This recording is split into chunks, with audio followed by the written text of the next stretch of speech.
బ్యాంకులకు భారీగా రుణాలు ఎగవేసిన వారిపై కఠిన చర్యలకు సిద్ధమవుతున్నాయి బ్యాంకర్లు. రుణాలు ఎగవేసిన వారిపై ఎలాంటి చర్యలు తీసుకోవాలనే దానిపై చర్చించేందుకు ఇవాళ సమావేశమవుతున్నారు. భారీగా రుణాలు ఎగవేసిన 12 మందిని గుర్తించిన భారతీయ రిజర్వ్ బ్యాంక్ వారిపై దివాళా చట్టం ప్రకారం చర్యలకు ఉపక్రమించాలని యోచిస్తోంది. ఒక్కో ఖాతాలో 5,000 కోట్లకు పైగా మొండి బకాయిలున్న 12 ఖాతాలను ఆర్బీఐ గుర్తించింది. బ్యాంకులు మొత్తం నిరర్థక ఆస్తులో వీటిలోని 25% ఉండటం గమనార్హం. దివాళా చట్టం కింద సత్వరం వీటిపై చర్యలు తీసుకోవాలని ఆర్బీఐ ఆదేశించింది. దీంతో ఇవాళ జరిగే బ్యాంకర్ల సమావేశానికి ప్రాధాన్యం ఏర్పడింది.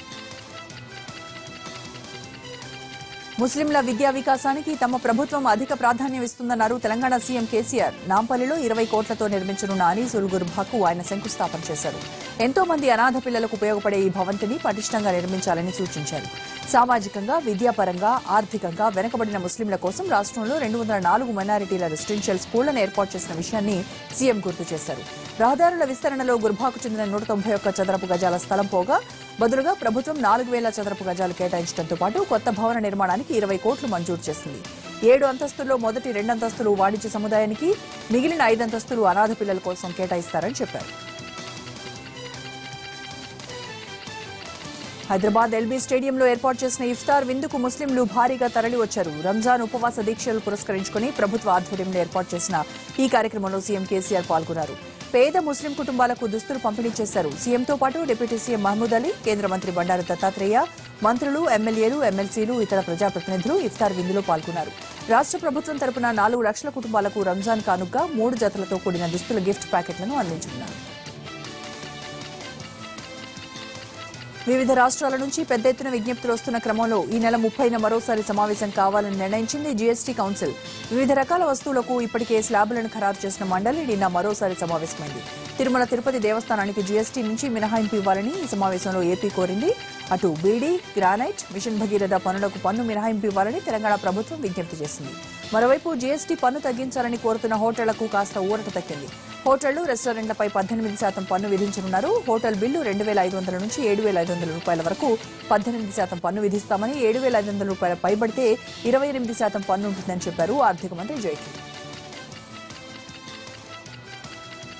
రాష్ట్రాలు నిర్వహించే లాటరీలపై 12% పన్ను ఉంటుందని, అదే ప్రభుత్వ అనుమతితో ప్రైవేటు వ్యక్తులు నిర్వహించే లాటరీలపై 28% పన్ను విధిస్తామని చెప్పారు కేంద్ర ఆర్థిక మంత్రి. అయితే 6 అంశాలపై తెలంగాణ సర్కార్ అభ్యంతరం వ్యక్తం చేసింది.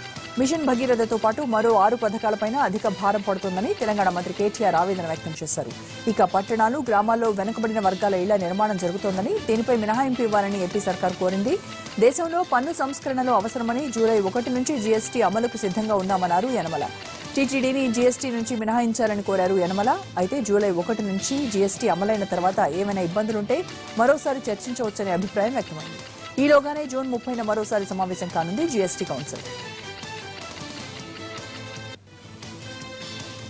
విశాఖ భూముల కుంభకోణంపై ఏపీ సర్కార్ ఏర్పాటు చేసిన సిట్ ఈ రోజు నుంచి పని ప్రారంభిస్తోంది. ఐపీఎస్ వినీత్ బ్రిజ్లాల్ నేతృత్వంలో నియమించిన సిట్లో జాయింట్ కలెక్టర్, ఆర్డీఓ కూడా ఉన్నారు. ఎవరి భూములైనా ట్యాంపరింగ్ జరిగాయనుకుంటే సిట్కు కంప్లైంట్ చేయాలని, విశాఖపై అసత్య ప్రచారం చేయొద్దన్నారు డీజీపీ సాంబశివరావు. విశాఖలో మధురవాడ, కొమ్మాది గ్రామాల్లోనే ల్యాండ్ ట్యాంపరింగ్ జరిగిందన్నారు. విశాఖ భూముల కుంభకోణంలో మొత్తం 3 కేసులు నమోదయ్యాయి. 270 ఎకరాల భూమి ట్యాంపరింగ్ జరిగింది.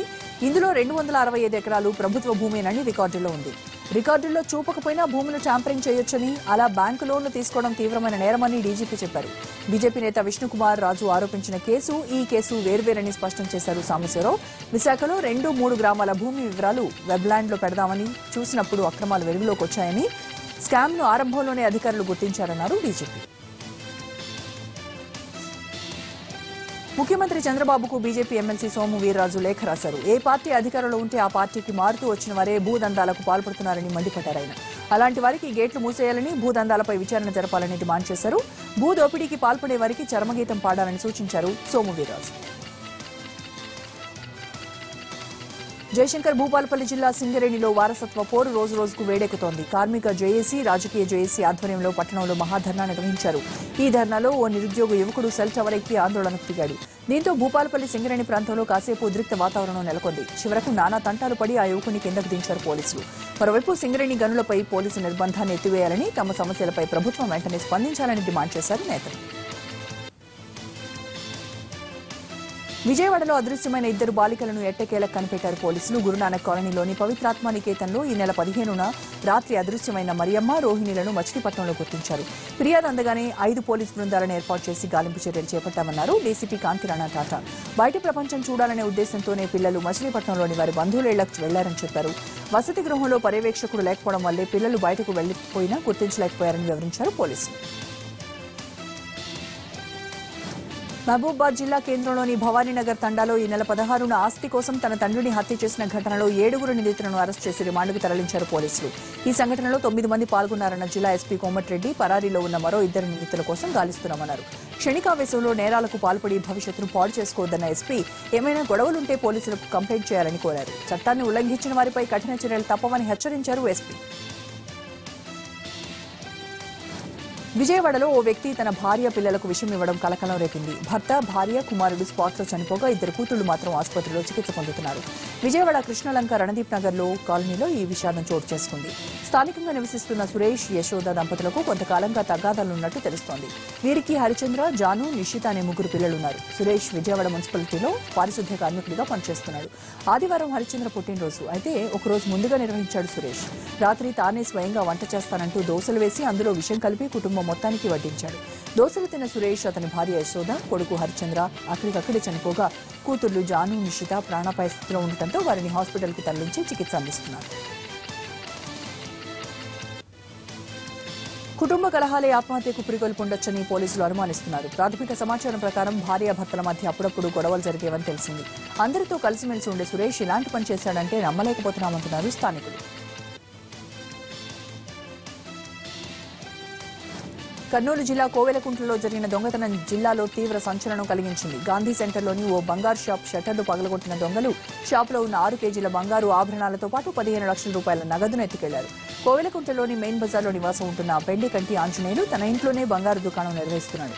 కొంతకాలంగా ఆంజనేయులు భార్యకు ఆరోగ్యం బాగోలేదు. దీంతో ఆమెకు హైదరాబాద్లోని కార్పొరేట్ ఆసుపత్రిలో చికిత్సలు చేయిస్తున్నారు. ప్రతి 10 రోజులకోసారి హైదరాబాద్కు వెళ్తుంటారు. 2 రోజుల కింద కుటుంబ సభ్యులతో ఆంజనేయులు హైదరాబాద్కు వెళ్లారు. దీనిని అదనుగా భావించిన దొంగలు చోరీకి పాల్పడ్డారు. క్రికెట్ బెట్టింగ్ జరుగుతుందనే అనుమానంతో తిరుపతి అర్బన్ పోలీసులు జరిపిన దాడుల్లో పేకాట రాయుళ్లు పట్టుపడ్డారు. తిరుచానూరులోని సింధు హోటల్లో పేకాట ఆడుతున్న 9 మందిని అరెస్ట్ చేశారు. వారి నుంచి 1,42,000 నగదును స్వాధీనం చేసుకున్నారు. పట్టుబడ్డ వారిలో అధికార, ప్రతిపక్ష పార్టీల నేతలతో పాటు పలువురు అధికారులున్నట్టు సమాచారం.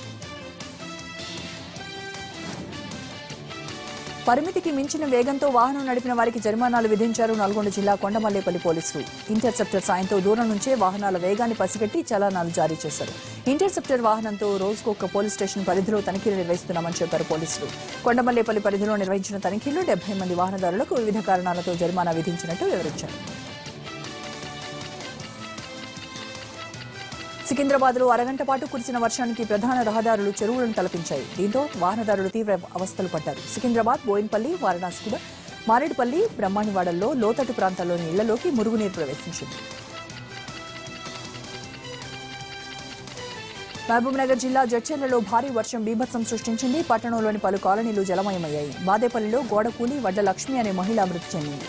ఆలూరు గ్రామంలో పిడుగుపడి పొలంలో వ్యవసాయ పనులు చేసుకుంటున్న కృష్ణయ్య అనే రైతు చనిపోయాడు. భారీ వర్షానికి పట్టణంలోని నల్లకుంట పోగటంతో రహదారులపైకి భారీగా నీరు చేరింది. ఇళ్లలోకి వర్షం నీరు రావడంతో శ్రీనివాస్ నగర్, రాజీవ్ కాలనీ, పద్మావతి కాలనీ వాసులు తీవ్రమైన ఇబ్బందులు పడ్డారు.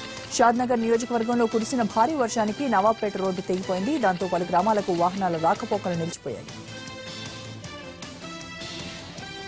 తెలంగాణ ఆర్థిక శాఖ మంత్రి ఈటెల రాజేందర్ కుమారుడు నితిన్ వివాహం ఘనంగా జరిగింది. మాదాపూర్లోని హైటెక్స్లో జరిగిన ఈ వివాహానికి తెలంగాణ ముఖ్యమంత్రి కేసీఆర్, కేంద్ర మంత్రి బండారు దత్తాత్రేయ, హరీష్ రావు, కేటీఆర్, తలసాని శ్రీనివాస్ యాదవ్ సహా పలువురు మంత్రులు, వివిధ శాఖల అధికారులు, ప్రజాప్రతినిధులు హాజరయ్యారు. కేంద్ర మాజీ మంత్రి జైపాల్ రెడ్డి, టీపీసీసీ అధ్యక్షుడు ఉత్తమ్ కుమార్ రెడ్డి, ఏపీ ఉప ముఖ్యమంత్రి కేఈ కృష్ణమూర్తి తదితరులు హాజరై వధూవరులను ఆశీర్వదించారు.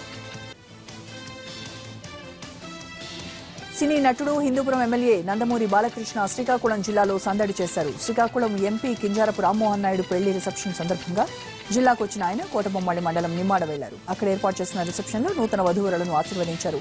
ఎంపీ రామ్మోహన్ నాయుడు రిసెప్షన్ కు ఎమ్మెల్యే బాలకృష్ణ వస్తున్నారని తెలిసి అధిక సంఖ్యలో అభిమానులు అక్కడకు పోటెత్తారు. ఎంపీ రామ్మోహన్ నాయుడు దంపతులతో పాటు బాలకృష్ణతో ఫోటోలు దిగడానికి పోటీ పడ్డారు పలువురు అభిమానులు.